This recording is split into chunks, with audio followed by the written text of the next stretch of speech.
मंशियात जो है लोगों के घर उजाड़ रही हैं, औलाद को तबाह कर रही हैं, पूरी फैमिली को जो है तबाह करती हैं।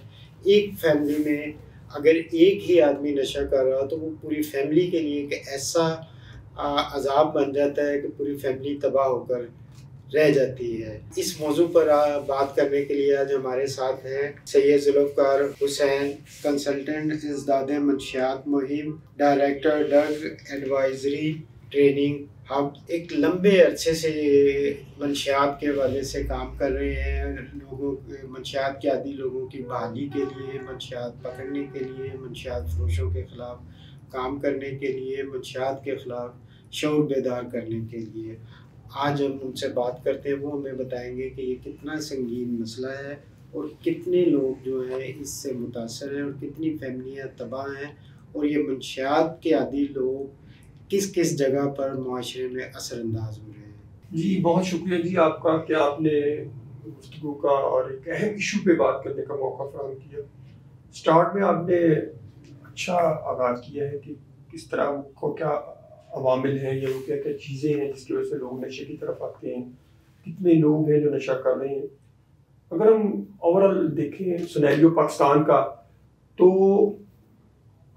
मैं बात करते हुए मुझे थोड़ी सी हिचकिचाहट तो नहीं होती, लेकिन मैं सोचता हूँ कि इन गुज़श्ता चंद सालों से ड्रग्स के इस्तेमाल में और उसकी सप्लाई में बड़ी तेज़ी के साथ इजाफा हुआ। पहली तो बात यह है कि लाहौर जो कराची के बाद एक बड़ा शहर है population wise, Karachi is a number one and second is a Lahore, जो ड्रग एडिक्शन और ड्रग सप्लाई के हवाले से बहुत ही फेमस है।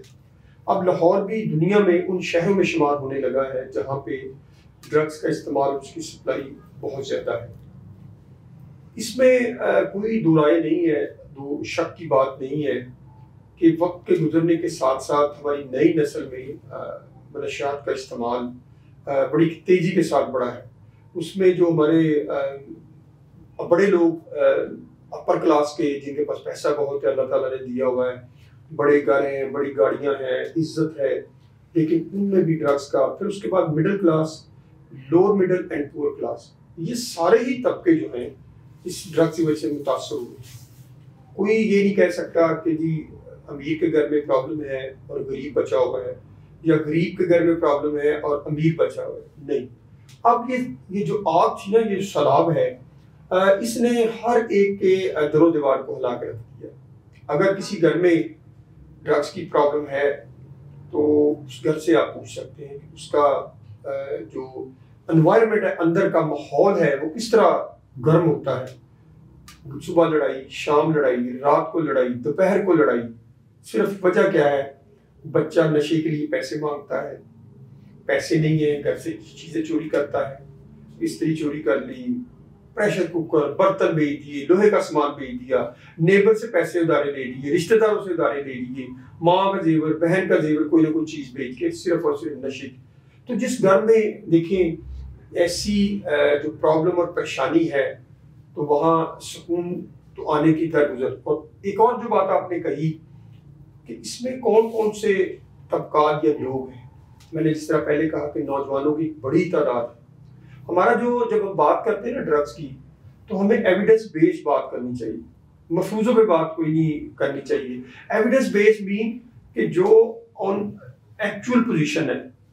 2013 का सर्वे जो गवर्नमेंट ऑफ पाकिस्तान का था, 12 में उसको सर्वे को किया गया, 13 में उस सर्वे को पब्लिश किया गया, national survey on drug abuse.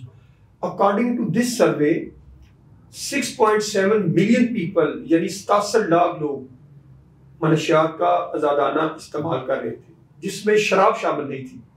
और उसमें एज जो लिमिट थी, यानी 15 से 69, 65 तक, जिन्होंने एक बार दो बार ड्रग का इस्तेमाल किया।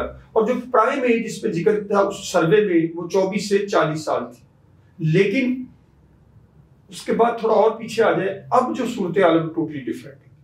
2013 और 2024, 10 साल का डिफरेंस। 10 साल में पाकिस्तान में 67 लाख लोग नशे से इंक्रीज किए हैं यकदम।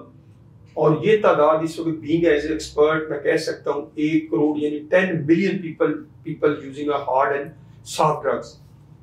और ड्रग्स कौन सी हैं, आपने कहा कौन कौन से नशे इस्तेमाल करते हैं, उसको हम ना खुसूसन जो मैं स्टडी करता हूँ या मेरा अदारा करता है जिसके साथ मैं मुंसलिक हूँ, ड्रग एडवाइजरी ट्रेनिंग हब जो एक प्रोजेक्ट है यॉर्क फैन का, और उसमें ये बताया गया है कि अपर क्लास का नशा और है और मिडिल क्लास का और है। A class and B class drug उसको 2 हिस्सों में तकसीम कर दिया गया। यानी ए क्लास ड्रग वो है जो हार्ड ड्रग, यानी आज आप शुरू करते हैं और 3-4 साल के बाद आप अल्लाह के पास चले जाते हैं। B class drug soft drug यानी आज शुरू करते हैं फिर भी वो अपनी जिंदगी के साथ आप इस्तेमाल भी करते हैं, काम भी करते हैं। ए क्लास ड्रग में कोकीन है, हशीश है, एस्टेसी LSD टैबलेट है, हेरोइन है, और मुख्तलिफ इंजेक्शन जो हार्ड इंजेक्शन हैं वो जो बच्चे इस्तेमाल करते हैं। और बी क्लास ड्रग में आप पान, गुटखा, नस्वार, शराब, भंग, चरस और इस किस्म के जो सुकूनावर अद्वियात जो टैबलेट जिसे हम बोलते हैं, उसके बाद ये आपकी जो निकोटीन पैचेस आ गए हैं जो मुंह में रखते हैं, और उसके बाद जो वेप आप करते हैं ये भी एक किस्म का, और शीशा, ये हम सॉफ्ट ड्रग में लेके आते हैं। कौन से अदारे हैं जो मंशियात के खिलाफ काम करते हैं और उन्हें अभी तक ऐसी बड़ी कामयाबी क्यों नहीं मिल सकी कि इसका कोई तदारुक हो सकता? आपने ये भी अच्छा सवाल किया। अदारे मौजूद हैं, अदारे 2 मेजर जो हैं उसमें एंटी नारकोटिक्स फोर्स है, अगर उसकी आप हिस्ट्री देख लें, एंटी नारकोटिक्स फोर्स वो वाहिद ऑर्गेनाइजेशन है जिसने मनों के नहीं टनों के हिसाब से ड्रग्स को पकड़ा। उसके बाद पुलिस की आ जाती है कार्रवाई, पुलिस भी ड्रग पकड़ती है लेकिन पुलिस की FIR की रेट्स कॉपी नंबर बहुत ज्यादा है, लेकिन रिकवरी का रेट कम है, FIR की रेशो बहुत ज्यादा है। उसके बरक्स आप देखें एंटी नारकोटिक्स फोर्स का जो एक तरीकाकार इन्वेस्टिगेशन का, FIR का, कोर्ट में केस लेके जाना विद एविडेंस, उसका पनिशमेंट का भी रेशियो बहुत ज्यादा है। अब सवाल ये है, अदारे मौजूद हैं लेकिन इस फील्ड में पहले तो कभी कभार होता था ना जी, फलां बंदा बेचता है, बड़ा ड्रग माफिया का सरबराह है, फलां है फलां। अब दौलत के हसूल के लिए और रातों रात अमीर बनने के लिए हर शख्स आगे आने को तैयार है। वो ये नहीं समझता कि मुझे यार उम्र कैद हो जाएगी, मुझे सजा हो जाएगी, मैं जेल के पीछे चला जाऊंगा, लेकिन वो बेधड़क होकर ड्रग की सप्लाई करते हैं। पहले क्योंकि हमारा जो पाकिस्तान जो है इसकी जोग्राफिकल सिचुएशन बड़ी कुछ इस तरह है, जो हमारे नेबर्स कंट्री अफगानिस्तान है वो दुनिया का नंबर 1 पॉपी के लिहाज से काश्त करने के वाला मुल्क था और है अभी भी। और उसके बाद जो कोकीन के प्रोडक्शन और ग्रोथ के हवाले से वो पेरो है दुनिया का। मुझे पेरो जाने का इत्तेफाक हुआ कॉन्फ्रेंस में स्टडी के लिए, मैक्सिको, पेरो, मैं इधर कोलंबिया, इधर इन कंट्रीज में विजिट करके आया हूँ। अफगानिस्तान दुनिया का नंबर 1 जो हेरोइन पैदा करने वाला मुल्क, और पेरो जो है दुनिया कोकीन। अब हेरोइन जो है वो कहाँ से जाती है? हमारा पाकिस्तान का जो अफगानिस्तान बिटवीन पाकिस्तान जो बॉर्डर एरिया है वो तकरीबन 2400 किलोमीटर है और सारा हीलिंग है। अब अल्लाह का शुक्र है कि हमारी आर्मी ने, पाक आर्मी ने, हमारी फौज ने उस चीज को कंट्रोल करने के लिए इलीगल ड्रग्स, इलीगल पीपल और जो भी इधर उधर से आते जाते थे उनको रोकने के लिए एक फेंस लगाई है। अगरचे हम उसमें कामयाब हुए हैं, लेकिन फिर भी हमारे यहाँ जो ट्रैफिकिंग का एक निज़ाम है, जो भाई ये जो हम हमारी जो सामान की तरसील है जिनमें होती है कंटेनर के जरिए, अगर 1000 कंटेनर अफगानिस्तान से पाकिस्तान आता है तो मुझे बताएं कि 1000 कंटेनर को किस तरह आप चेक कर सकते हैं? आपने तो रैंडमली चेकिंग करनी है या जो जिसके बारे में आप इंफॉर्मेशन है। तो वो अगर दुनिया को 200-300 किलो ड्रग्स की डिमांड है, जो सौदा तो अफगानिस्तान के जरिए होता है लेकिन पाइपलाइन ये है, फिर दूसरी स्टेट है उज्बेकिस्तान, तुर्कमानिस्तान, जो वहां से आपकी जो सप्लाई है। इसके बरक्स वो जो 200-300 केजी जिसका जो पाकिस्तान से गुजर रही है, पाकिस्तान से पाइपलाइन, हम मुतासर होते हैं जब पाइपलाइन लीकेज होती है तो हम उससे मुतासर होते हैं। अब 200 किलो तो चली गई बाहर किसी न किसी तरीके से, अब 100 किलो रह गई, हालात नहीं है। अब जाहिर बात, जिसने इन्वेस्टमेंट, इसमें भी इन्वेस्टमेंट है। आप इस तरह प्रॉपर्टी के कारोबार करते हैं, इसमें भी वही है। दुनिया का बड़ा जो कारोबार है वो ह्यूमन ट्रैफिकिंग और उसके बाद ड्रग माफिया का जो सिलसिला है। अब जो बच गई है वो पाकिस्तान में, जारी बात इन्वेस्टर ने पैसा खर्च किया, उसने यहाँ खर्च, लेकिन इसके बरक्स लोकल मैन्युफैक्चरिंग भी आपकी बहुत ज्यादा शुरू हो गई है। लोगों ने घरों के अंदर बनानी चीजें शुरू कर दी। लाहौर में कितने को होंगे ये आपके हिसाब से? क्या लाहौर के में भी कुछ घरों में बन रही है? बिल्कुल, इसमें कोई शक नहीं। अभी एएनएफ ने केसेस पकड़े थे पिछले साल, जिसमें किचन के अंदर मियां और बीवी बैठ के आइस बनाते थे डिफेंस में, इस तरह के। और इसी तरह वीड जो है वो भी एक ड्रग्स है जो जिसका मैं भूल गया जिक्र।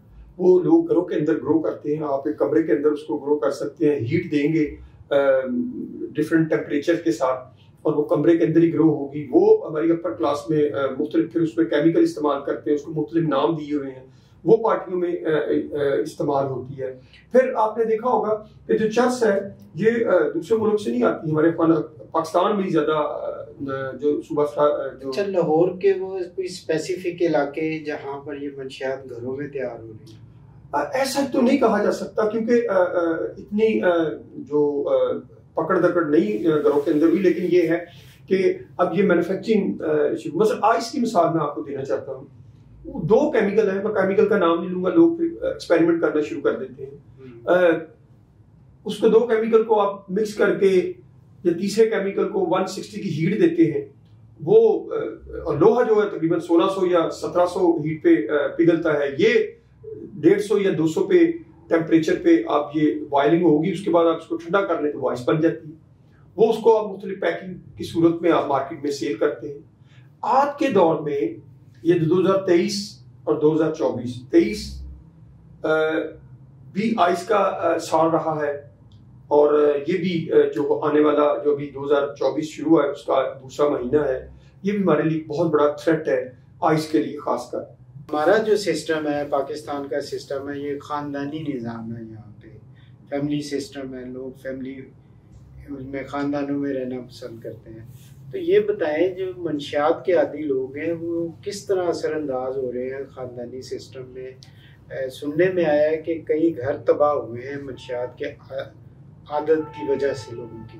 ये बड़ा अच्छा आपने फैमिली का सवाल किया। मैं पिछले साल फैमिली एडवांस फैमिली प्रोग्राम जो ड्रग्स का है उसकी ट्रेनिंग मैंने अबू धाबी में ली थी। 8 दिन की ट्रेनिंग थी जो इंटरनेशनल प्रिवेंशन के स्टैंडर्ड है। तो हकीकत में जो फैमिली है ना, बेसिकली एक सोशल एजेंट के तौर पे काम करता है। सोशलाइजेशन, सोशल एजेंट के तौर पर इसका रोल है फैमिली में। फैमिली का जो मुख्तलिफ किस्म की फैमिली, बड़ी साइज की, छोटी साइज की, दुनिया के मुख्तलिफ ममालिक में लोग इकट्ठे रहते हैं वालिदैन के साथ। हमारी जो एशिया की हिस्ट्री है, एशिया की हिस्ट्री ये है कि औरत अगर शादीशुदा है लेकिन फिर भी उसका जो रुझान है अपने वालिदैन की तरफ होता है, वो किसी न किसी तरीके से अपने वालिदैन से इंटैक्ट रहती है।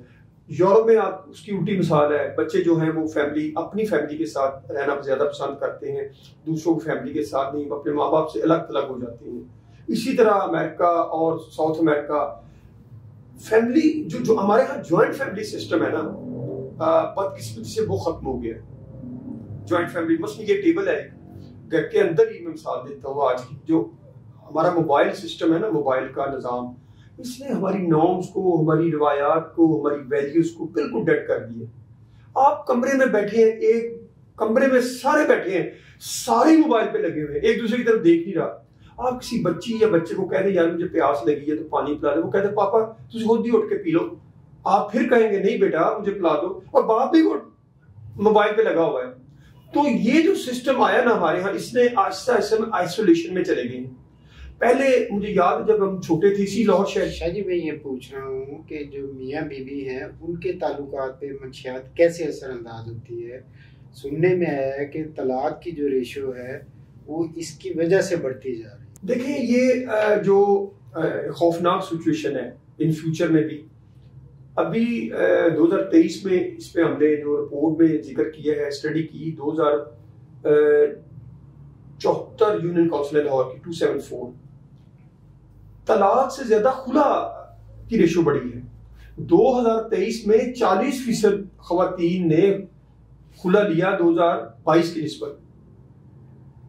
तकरीबन 6000 प्लस थी वुमेन जिन्होंने खुला लिया। उसकी बुनियादी वजह ये थी, मंशियात के आदी लोग हैं, इनकी बहाली के लिए कितने अदारे काम कर रहे हैं, कितने सरकारी सतह पर हैं, कितने प्राइवेट सतह पर हैं, और फैमिलीज जो हैं जिनके लोग मुतासिर हैं, बच्चे जो हैं मंशियात के आदी हैं, उन्हें क्या करना चाहिए अपने बच्चों की बहाली के लिए? बहाली का जो प्रोग्राम है ना, उसमें कोई बेहतरी नहीं है ना मैं देख रहा। मैंने अपनी ज़िंदगी इतने साल इस फील्ड में गुजारे हैं। मैंने अपनी ज़िंदगी में, मुझे बड़ा अफसोस होता है ये बात कहते हुए, मैंने सैकड़ों नहीं, हज़ारों नहीं, हज़ारों लोगों को मरते देखा, जिनका मैंने एक बार नहीं, दो बार नहीं, तीन बार भी इलाज करवाया फ्री ऑफ कॉस्ट, सिर्फ अल्लाह की रजा के लिए। वो भी बंदा इस दुनिया में नहीं था, क्योंकि नशा बहुत खतरनाक चीज है। इलाज है, इलाज का प्रोसेस है, लेकिन इलाज के प्रोसेस के बाद का जो सिस्टम है वो हम भूल गए। 100% रिलैप्स रेट है। आप एक बार इलाज करवाते हैं, फिर जाते हैं, फिर वापस आते हैं, फिर बाहर जाते हैं, फिर वापस आते हैं। घर वाले एक बार पैसे खर्च करते हैं, दूसरी बार रिश्तेदारों से लेते हैं कर्जा, तीसरी बार बीवी के जेवर बेच देते हैं, चौथी बार वही बंदा लाहौर की सड़कों पे आ जाता है। ये कितनी तमज़रीफी की बात है उस खानदान के लिए।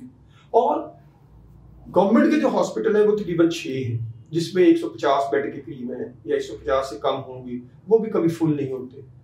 प्राइवेट सेक्टर में 45 प्लस है, 45 प्लस है। इलाज बड़ा महंगा है, वो देख ले वो फुल है।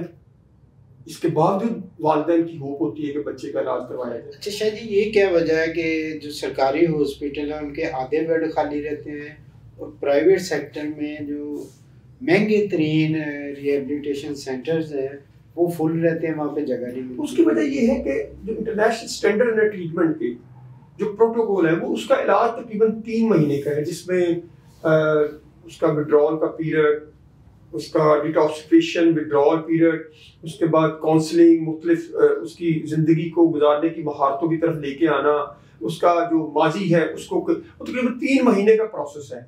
वो हम नहीं करते। गवर्नमेंट हॉस्पिटल वाले आपको 15 दिन रखते हैं। 15 दिन तो कोई बात नहीं। मैं बड़े अरसे से बात कह रहा था, मैं भूल ना जाऊँ कि कोई गवर्नमेंट, मैं गवर्नमेंट की मुख्तलिफ कमेटी में होता हूँ, कोर्ट को मैं पेश होता हूँ, हाई कोर्ट में भी मैं कई बार कह चुका हूँ कि अंडर 18 की तादाद बड़ी तेजी के साथ बढ़ रही है, उसको दाखिला किया जाए हॉस्पिटल में।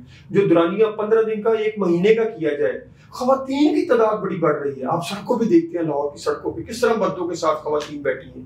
पता नहीं किन किन लोगों ने काले चश्मे लगाए जिनको नजर नहीं आता। आप सफेद चश्मा लगा के देखें ना सर, दुरानिया बढ़ाए इलाज का। जब आप इलाज की वो सहूलतें नहीं देते ना, गवर्नमेंट, मेरा ख्याल उनकी ये स्ट्रेटेजी होगी कि ठीक है एक बंदा आया जल्दी ठीक करे, इसको बाहर भेजे। बेसिकली जो एडिक्ट है ना, एडिक्ट जो है। ये बताइएगा कि जो आपका पब्लिक सेक्टर है, गवर्नमेंट हॉस्पिटल है, वो इस पे तवज्जो नहीं दे रहे। क्या इसकी वजह ये तो नहीं है कि उनकी इस तवज्जो ना देने का मकसद प्राइवेट सेक्टर में जो रिहेबिलिटेशन सेंटर हैं उनको कामयाब करना है? क्या ये तो नहीं है कि यही डॉक्टर, यही माहिरीन नफ्सियात वहाँ भी काम कर रहे हैं, वो यहाँ का पेशेंट वहाँ ले जा रहे हैं? यकीनन आपकी बात दुरुस्त है, मैं उसको डोज करता हूँ कि जो गवर्नमेंट सेक्टर में लोग काम करते हैं उन्होंने प्राइवेट हॉस्पिटल में एक जगह नहीं कई जगह पे काम किया हुआ है। वो कहते हैं यहाँ नहीं बंदा ठीक होता तो वहीं चले जाए। मैं वो क्या कहूँ, डरता या मरता ना, इस तरह की मिसाल है। ठीक है, मैं कहता हूँ जी बच्चा इधर नहीं तो उधर करवा लेते हैं रिलेटिव से पैसे लेके। और इलाज का दुरानिया हम वहाँ का, हम ये तो हमारा एक अलविया है ना कि सरकारी हॉस्पिटल में चाहे डॉक्टर हो चाहे जो भी मर्जी, हम काम नहीं करते। हम हॉस्पिटल की मशीनें खराब कर देते हैं, टेस्ट बाहर से हो। मैं तो अक्सर ये कहता हूँ कि आप हॉस्पिटल में जो दवा देते हैं ना आप मरीज को, उसकी पोटेंसी, उसका जो मटीरियल है, इंग्रेडिएंट, वो तेज कर देना थोड़े से, जो बाहर मार्केट में है, तो मरीज जो 10 बार हॉस्पिटल आएगा वो 2 बार आएगा। तो सर अब मुझे बताएं आपका स्टैंडर्ड क्या है?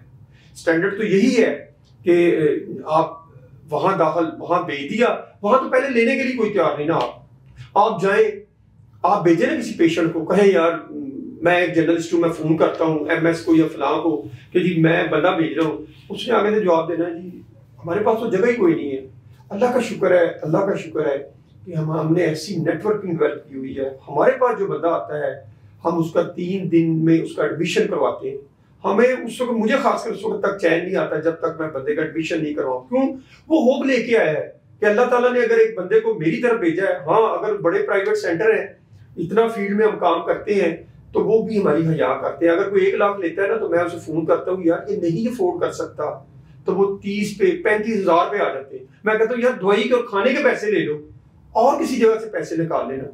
सर ये बहुत बड़ा एक चैलेंज है, और ये चैलेंज जो है ये कोई भी नहीं करने के लिए। हमारे वजीर आला जो ये हैं, मैं साल कहते रहे, हमारे निगरान वजीर आला कहते रहा कि जनाब मुझे मुलाकात का वक्त दे, मुलाकात, मेरा व्हाट्सएप भरा हुआ है, उन्होंने आज तक नहीं मुझे टाइम दिया।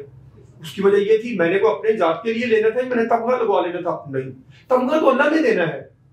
सर हर बंदा अपनी डोमेन में कोई ना कोई काम कर रहा है, कोई पानी लोगों को पिला रहा है, कोई आंखों का हॉस्पिटल है, कोई दांतों का किसी ने फ्री बनाया, कोई एजुकेशन दे रहा है, रजा अल्लाह ने देनी है। सर जब आप अल्लाह ताला आपको ऐसा मनसब अता करता है ना, तो उस मनसब में बैठ के जब आप काम नहीं ना करते, आपके अंदर डर और खौफ पैदा होता है। मीटिंग खेलना क्या है?